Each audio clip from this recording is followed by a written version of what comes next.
तो गाइस अधिकतर ब्लॉग में यही बताएगा कि आप इतने रुपए लेके चलिए, इतने यहाँ पहुँचिए, वहाँ पहुँचिए और केदारनाथ के दर्शन कर लीजिए। लेकिन एक्चुअल में क्या डिफ़िकल्टीज़ आने वाली है, कठिनाइयाँ, वो मैं आज आपको बिल्कुल एकदम रियल दिखाऊंगा और बताऊंगा। तो आप कहीं से भी हैं तो सबसे पहले आप आ जाइए हरिद्वार या फिर ऋषिकेश। ठीक है, हरिद्वार ऋषिकेश आने पे आप अगर 12 बजे आ गए, 11 बजे आ गए, 1 बजे आ गए, 2 बजे आ गए, ठीक है, तो फिर आप क्या करें, आप हर की पौड़ी पे चले जाएं। ठीक है, हर की पौड़ी पे इसलिए चले जाएं क्योंकि आपको जो बस मिलेगी वो बस की टाइमिंग जो रहती है, आपको बिठा तो लिया जाएगा 2 बजे 3 बजे बिठा लिया जाएगा, लेकिन एक्चुअल में जो बस चलती है वो एक्चुअल में बस जो चलती है वो चलती है 4 बजे। ठीक है, ये हर की पौड़ी का रात का सीन है, तो कितना अच्छा खासा है। और इसका पानी दिखाता हूँ मैं आपको, देखिए इस प्रकार का पानी है। ठीक है, तो हर की पौड़ी पे आप चले जाइए आराम से, वहाँ पर आप नहाइए धोइए, टाइम स्पेंड कीजिए। इसके बाद में आप आ जाइए सीधे बस स्टैंड पे। ठीक है, और रात का सीन देखिए कितना अच्छा है, यहाँ पे हरिद्वार का रात का व्यू है ये।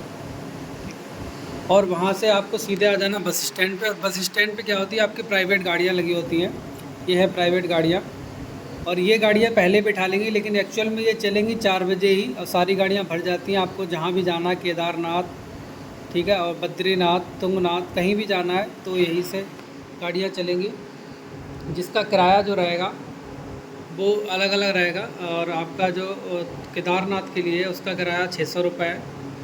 ठीक है, और तुंगनाथ अगर आपको जाना है तो तुंगनाथ के लिए आपको यहाँ पे उतरना पड़ेगा। देखिए इधर केदारनाथ, तुंगनाथ और चौपता लिखा हुआ।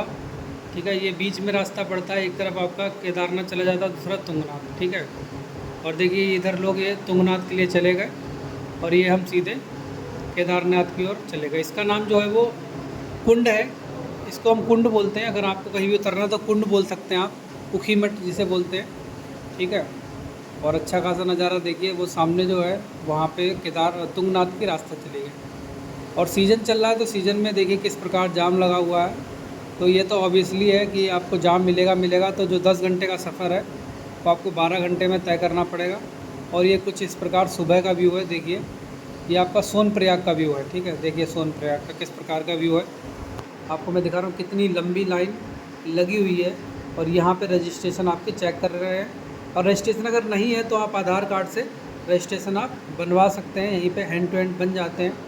ठीक है, तो देखिए किस प्रकार कितनी लंबी भीड़ है। ये तो स्टार्टिंग है, अभी आपको दिखाते हैं। और जो जितनी भी टैक्सी आएंगी और ये मोटरसाइकिल आएंगी वो यहीं पर पार्किंग हो जाएंगी। ये लास्ट ऑप्शन है, इसके आगे आपकी कोई भी गाड़ी नहीं जाएगी। देख लो भाई भीड़ केदारनाथ की सुबह सुबह। अभी टाइम क्या हो रहा है, टाइम हो रहा 7:50, और सुबह से ये भीड़ लगी हुई है लगभग आधे किलोमीटर। अरे तेरी की देखिए आशु, ये तो 1 किलोमीटर की नज़र आ रही है।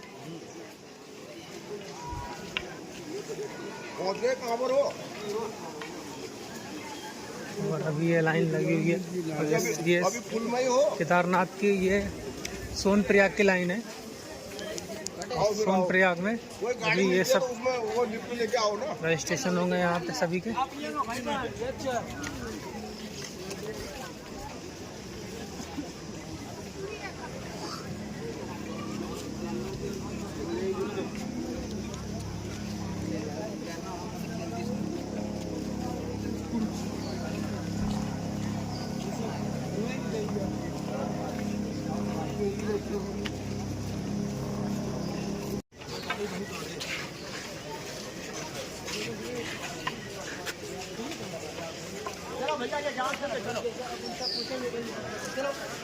ये बस स्टैंड है, ऊपर साइकिल स्टैंड, वो मोटरसाइकिल स्टैंड है। इसके आगे कोई भी सवारी नहीं जाती है, आपको पैदल ही जाना पड़ेगा दूसरी गाड़ी लेने के लिए। और सोनप्रयाग से आपको लगभग 400 मीटर दूर जाके फिर एक गाड़ी मिलेगी जिसका किराया 50 रुपये है, और वो आपको गौरीकुंड तक छोड़ेगी। देखिए आप भीड़ अभी स्टैंड से लेकर कहाँ से कहाँ तक है। और बस और जो टैक्सी स्टैंड है उसके बीच का जो डिस्टेंस है लगभग वो भी 400।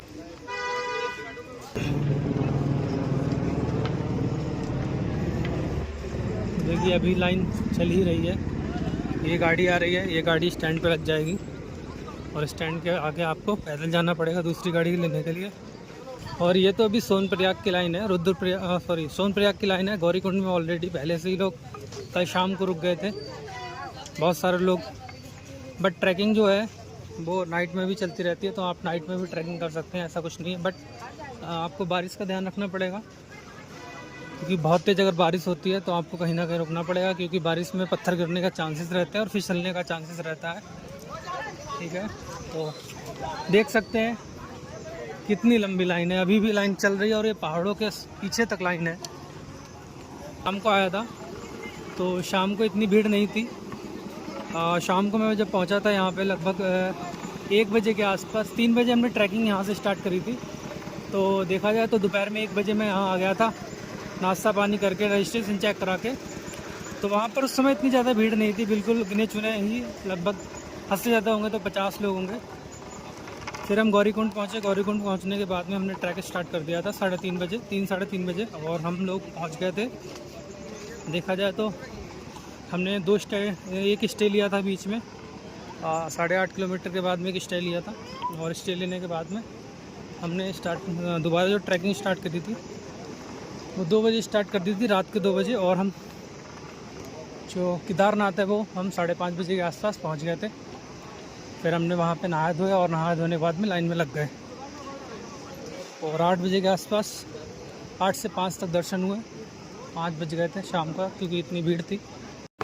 अब देखिए ये पैदल रास्ता गया हुआ, आपको सोनप्रयाग से आपको पैदल जाना है, जो टैक्सी पकड़ने के लिए ये लगभग 400 मीटर आपको पैदल जाना पड़ेगा, और वहाँ से आपको टैक्सी मिलेगी जिसका जो किराया रहेगा 50 रुपये रहेगा। इस प्रकार की ये टैक्सी रहती है, शेयरिंग टैक्सी रहती है। इस समय सीज़न है तो रात में भी ये टैक्सी मिल जाती है, क्योंकि मैं तो 12:30 बजे वापसी जब आया था तो 12:30 बज गए थे, तो वहाँ उस समय भी मुझे टैक्सी मिल गई थी, काफ़ी भीड़ थी, टैक्सी वालों को बुला लिया गया था। और गौरीकुंड से क्या नाम सोनप्रयाग के लिए हम रात में वापसी आके और सोनप्रयाग में रुक गए, और हम फिर अपने वापसी तुंगनाथ की ओर निकल गए। तो इस प्रकार से ये घोड़े और खच्चर चलते हैं। तो आपको पहली बात याद रखनी कि आप कभी भी चढ़ाई कर रहे हैं तो जैसे आप घंटी की आवाज़ सुनाई दे तो आप, क्योंकि खड़ी चढ़ाई है, तो साइड में तुरंत हो जाएं, क्योंकि ये जो घोड़े वाले या खच्चर वाले हैं एकदम स्पीड से चलाते हैं। तो कई बार देखा गया किसी के चोट लगते लगते बच गई, कोई गिरते गिरते बच गया। तो इसीलिए आपको सावधानी बरतनी है, क्योंकि खड़ी चढ़ाई है। देखिए किस प्रकार से घोड़ों को गधों को भगा रहे हैं। तो इस प्रकार के भगाते हैं तो दोनों तरफ ये है, जो आपके खच्चर है वो चलते रहते हैं। ठीक है, जब खच्चर दोनों तरफ चलेंगे तो जो पैदल यात्री है उनको बहुत बड़ी समस्या आने वाली है। तो इसीलिए आप इसका ध्यान रखें। ठीक है, और आपको दिखाते हैं किस प्रकार का रास्ता। ये रास्ता देखिए आप, ये गंदगी साफ़ करी जाती है, लेकिन जब बारिश होगी तो इसमें प्रॉब्लम आती है, आपका फिसलन रहती है। लेकिन अभी क्या है कि बारिश नहीं है और हमने चढ़ाई शुरू कर दी है। अभी 3-3:30-4 बजे का टाइम है। तो अभी देखिए किस प्रकार की खड़ी चढ़ाई चढ़ रहे हैं। तो अभी रात में भी चढ़ाई करेंगे हम लोग, क्योंकि हमें पहुंचना है, जल्द से जल्द केदारनाथ पहुंचना है, तो इसीलिए हमें रात में भी चढ़ाई करनी पड़ेगी। तो देखिए किस प्रकार से लोग घोड़े पे जा रहे हैं। ठीक है, और आगे आपको दिखाते हैं कि एक पहली डिफ़िकल्टी आपको मैंने बता दी कि क्या कठिनाई आई। ठीक है, कैसे साइड में चलना है। और दूसरा आपको दिखाते हैं, देखिए 10 यहाँ से कितना ट्रैक बचा है, लगभग 10.5 किलोमीटर ट्रैक बचा हुआ है केदारनाथ का। और बीच बीच में आपको पानी मिलता रहेगा, छोटी छोटी दुकानें भी मिलती रहेंगी, जिससे आप खाते पीते रहिए। लेकिन ज़रूरी सामान नीचे से ले जाइए, और ज़्यादा बैग भारी मत ले जाइए, सिर्फ एक कपड़ा ही ले जाइए जो आपको चेंज करना है। ठीक है, अब देखिए नाइट हो चुकी है, हम लोग नाइट में भी चढ़ाई कर रहे हैं। और ऐसा नहीं कि नाइट में क्या नाम आपको रुकने की व्यवस्था नहीं मिलेगी। तो आप जहाँ पे बीच में थक जाएं तो वहाँ पर तुरंत रुक जाएं, क्योंकि आपको रेस्ट लेना है, और जो आपको चढ़ाई करनी है वो आपको थोड़े ठीक रुक रुक के करनी पड़ेगी। ठीक है, और अभी हमने नाइट का व्यू है, ये देखिए। अब यहाँ से आपको दिखाएंगे कि 4 किलोमीटर केदारनाथ बचा है, क्योंकि हम 2 बजे उठ गए थे। बीच में हमने 8 किलोमीटर 10 किलोमीटर के बाद में एक छोटा सा कैंप लिया था, जिसका जो किराया था वो 400 रुपये 2 लोगों का था। ठीक है, और ये सुबह का दर्शन देखिए। और ये जो है आपको मैं दिखा रहा हूँ, ये शॉर्टकट है, ये शॉर्टकट आपको दिखाई देगा। इस शॉर्टकट को आपको बिल्कुल नहीं लेना है, क्योंकि आप थके हुए हैं, क्योंकि आगे जब जाएंगे तो इसमें एकदम नीचे उतर के फिर आपको ऊपर चढ़ना पड़ता है। तो ये शॉर्टकट बहुत ख़तरनाक है, और ये फिसलन वाला शॉर्टकट है। तो इस शॉर्टकट को बिल्कुल ना लें, इस बात आप ध्यान रखें। और शॉर्टकट छोटा ही छोटा लें, वरना ज़्यादा बड़ा शॉर्टकट ना ही लें तो बढ़िया है, क्योंकि आप थके हुए होते हैं। तो देखिए कितना यहाँ पे शॉर्टकट ख़तरनाक है ये, क्योंकि यहाँ पे पानी आता जाता रहता है। ठीक है, तो अभी सुबह हो चुकी है और हम लोग अभी आगे चढ़ाई कर रहे हैं। आपको दिखाते हैं, देखिए किस प्रकार का व्यू है, मनमोहक व्यू है। और ये 5 साढ़े 5 बजे का टाइम है और इस समय उजाला हो जाता है और हम बिल्कुल केदारनाथ के पास में पहुंच गए हैं। तो देखिए ये केदारनाथ का पहला जो बर्फ़ है, यहाँ से बर्फ़ देख कितनी मोटी चादर है। ये रास्ते में आपको ऐसी बर्फ़ की चादर मिलेगी। देखिए किस प्रकार की बर्फ़ की चादर है, कितनी मोटी है। ठीक है, और यहाँ पर आप लोग फ़ोटो शूट कर लीजिएगा। और इसके पड़ोस से ही जो मैंने आपको अभी जो दिखाया था, वो इसी के पड़ोस से ही आपका शॉर्टकट है। वो शॉर्टकट आपको नहीं लेना है। देखिए कितनी मोटी चादर है, और ये चादर क्या है, पिघलती नहीं है जल्दी। देखती है, ये बर्फ़ है पूरी। ठीक है, किस प्रकार बर्फ़ है। अब यहाँ से लगभग ट्रैक के मान चलो 2 से 2.5 किलोमीटर बचा हुआ है और हम पहुँचने वाले हैं केदारनाथ। और देखिए किस प्रकार की बर्फ़ ऊपर से आती है और आने के बाद में यहाँ पे इकट्ठी हो जाती है। ठीक है, तो खड़ी चढ़ाई है, बहुत डिफ़िकल्ट रहने वाली है। देखिए सामने जो है केदारनाथ के पर्वत दिखाई देने लगे हुए हैं। ठीक है, थोड़ा आगे और चलते हैं, आपको दिखाते हैं। और देखिए किस प्रकार का व्यू आएगा यहाँ से थोड़ा आगे चलने के बाद में। ठीक है, देखिए अब यहाँ से 2.5 किलोमीटर बचा हुआ, हमने आपको दिखाया था अभी। और लाइट की व्यवस्था हर जगह रहेगी। ठीक है, हम थोड़ा सा ऊपर आ गए हैं, ये देखिए। और यहाँ पर घोड़े खच्चर, यहाँ पे इसके आगे आप घोड़े खच्चर बिल्कुल नहीं जाएंगे। यहीं पे इसका लास्ट स्टॉपेज है, इसके बाद आपको पैदल जाना पड़ेगा। और ऊपर हवाएं बहुत तेज़ी से चलती है, तो ठंड की संभावना रहती है, तो इसीलिए आप कपड़ों का ध्यान दें और रेन कोट ज़रूर लेके जाएं, क्योंकि बीच बीच में बारिश हो जाती है। ठीक है, तो ये सुबह 6:30-7 का हो गया है टाइम। और यहाँ पे कई प्रकार के कैंप लगे हुए हैं, आप कैंप का रेट देख लीजिए। लेकिन ज़रा सा थोड़ा सा आगे पीछे जाएंगे तो कैंप के रेट आपके कम हो जाएंगे। और यहाँ पर क्या है, आपको आना है, आते ही आपको नहाना धोना है। नहाना धोने के बाद में आपको ये इस प्रकार के नहाने धोने के बने हुए हैं, और आपको नहा के धो के आपको प्रसाद लेना, वहीं पर आपको बैग जमा कर देना है। ठीक है, और बैग को आप बिल्कुल नीचे से ही कम लाएं, जितने आपको चढ़ने में आसानी रहेगी। ठीक है, वरना बहुत समस्या आने वाली है। अब यहाँ से जो ट्रैक है वो ये मान चलो कि अभी एक किलोमीटर बचा हुआ है। ठीक है, और आपको दिखाते हैं हेलीपैड। देखिए हेलीपैड, ये यहाँ पर हेलीपैड बना हुआ है। और इस हेलीपैड यहाँ से लगभग 500 मीटर की दूरी पर ही मंदिर है, और हेलीपैड यहाँ से आते जाते रहते हैं। और आपको मैं वो वाला हेलीपैड भी दिखाऊंगा जो अभी क्या है कि खबरों में आया था कि वो हेलीपैड ख़राब हो गया है, वो भी आपको दिखाऊंगा। तो आप देख सकते हैं कितना मनमोहक व्यू है। ठीक है, और अभी इस समय धूप निकली हुई है, कोई भी बारिश नहीं है, कोई भी स्नोफॉल नहीं है, बट सामने स्नोफॉल दिख रखा है मंदिर के पीछे। ये देखिए कितने प्रकार की, ये देखिए ये सामने लगे हुए हैं आपके टेंट लगे हुए हैं, जो आपको किराए पे लेने हैं। और यहाँ का आपको रेट दिखाता हूँ। तो रेट देखिए, समोसा 30 रुपये, 100 रुपये आपका फ्राइड राइस था। ठीक है, और ये आपको पूरा व्यू दिखाते हैं। यहाँ पर थोड़ा ऑक्सीजन लेवल भी आप चेक करा सकते हैं, फ्री में आपकी ऑक्सीजन लेवल चेक होती है। ठीक है, तो अभी ये सुबह का वक्त है, 7:30 के आसपास हो रहा है। और आपको मैं रेट दिखाता हूँ। देखिए पराठा 80 रुपये का, कॉफ़ी 70 की है, चाय 30 की है, मैगी 70 की है, और दाल चावल 150 के हैं, थाली 200 की, समोसा 30 रुपये है, और बॉटल यहाँ पे 80 रुपये की पानी की। तो क्योंकि ऊपर लाना पड़ता है इसलिए महंगे रेट हैं।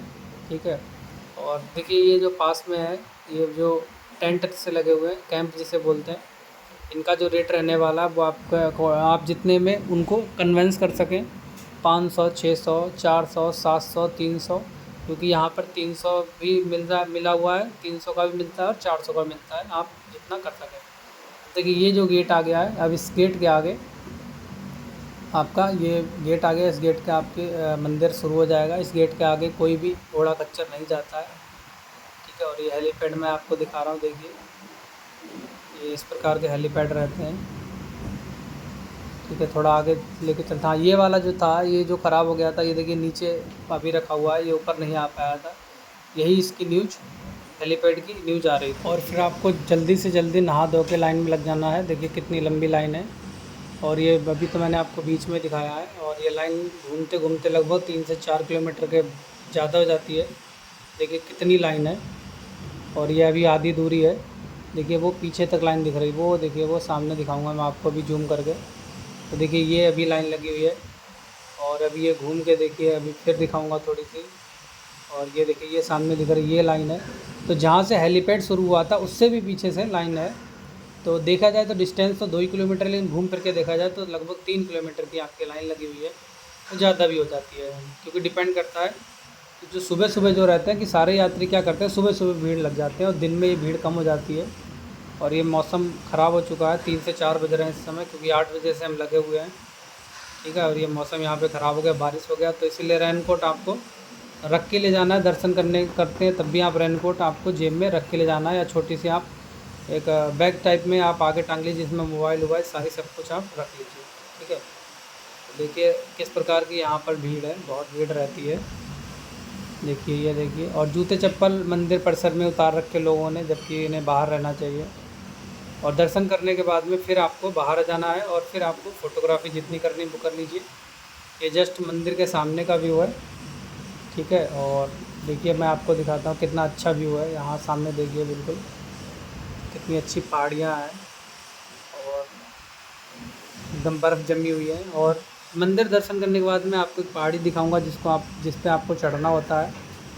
तो ये भीमशिला है, जिसकी बात आप करते हैं जी कि जब प्रलय आया था 2013 में, तो भीमशिला ने ही पानी को रोका था। और जो पानी आया था वो इसका देखिए ये पॉइंट है, यहाँ से ग्लेशियर पिघला था, और यहाँ से बादल जब फटा था तो बहुत तेज़ी से पानी इधर ही आया था, और इस भीमशिला ने पानी को डाइवर्ट कर दिया था और मंदिर को बचा लिया था। तो ये सामने देखिए टेंट भी लगे हुए हैं, इन टेंटों का प्राइस भी अलग रहता है, देख सकते हैं अपने अकॉर्डिंग। और ये पीछे का व्यू आपको दिखाता हूँ, कितना मनमोहक व्यू है। और देखिए ये देखिए ऊपर सामने, और भीड़ का हम आपको दर्शन कराते हैं देखिए किस प्रकार की भीड़ है। ठीक है, तो आप दर्शन करने के बाद में आराम से फ़ोटो वोटो लीजिएगा, देखिए कितनी भीड़ है। फ़ोटो ले सकते हैं, ऐसा कुछ नहीं है, रील्स जो है रील नहीं बनानी है आपको, फ़ोटो वोटो ले सकते हैं। और उनको भी पता है कि बाहर से इतनी बंदा आता है, तो फ़ोटो वोटो ले सकते हैं, और लेते रहते हैं सभी लोग, और वीडियो भी छोटी मोटी बनाते रहते हैं। बट ये डांस वांस करके आप अगर रील बनाएंगे तो उस पर पाबंदी है। और देखिए इसके बाद में आपको ऊपर जाना पड़ेगा, भैरव मंदिर जिसे बोलते हैं, और ऊपर जाके आपको 1 से 1.5 किलोमीटर की चढ़ाई, लगभग 2 से ढाई घंटे, 2 घंटे या 1.5 घंटे लगेंगे। फिर आप सबसे ऊपर चोटी पहाड़ी पे जाकर आप फ़ोटोग्राफी आराम से कर सकते हैं। और देखिए आपको मैं दिखाता हूँ जूम करके, देखिए सामने मंदिर है। केदारनाथ के दर्शन करने के बाद आप वहाँ जाइए, और बहुत अच्छा व्यू आता है वहाँ से। आप फ़ोटोग्राफी करेंगे और पूरा जो व्यू देख लेंगे केदारनाथ का, तो वो बहुत अच्छा व्यू आएगा। ठीक है, और यहाँ पर 2 प्रकार के हैं, एक गरीब लोग जिसे बोलते हैं, कहना नहीं चाहिए कि जो लाइन में लग रहे हैं वो 8 से 10 घंटे में दर्शन कर रहे हैं। और अगर आप चाहें तो 3500, 2500 या 5500 रुपये की पर्ची कटाइए, तो आपको 5 से 10 मिनट में दर्शन मिल जाएंगे, और हो सकता है इस दर्शन से आपको ज़्यादा ही पुण्य मिले। ठीक है, तो ये थी केदारनाथ की यात्रा। और तुंगनाथ की वीडियो मैं बना दूंगा, और आप लोग वो भी देख लीजिए कितना किराया और कितना खर्चा आता है। सबसे ख़तरनाक जो सिस्टम है वो तुंगनाथ का ही है, वहाँ की चढ़ाई और वहाँ का खाना पीना, और वहाँ का अगर आप लेट हो जाते हैं तो वहाँ का जो रूम है बहुत समस्या होती है। तो बताऊँगा आपको कैसे वहाँ पे निपटना है।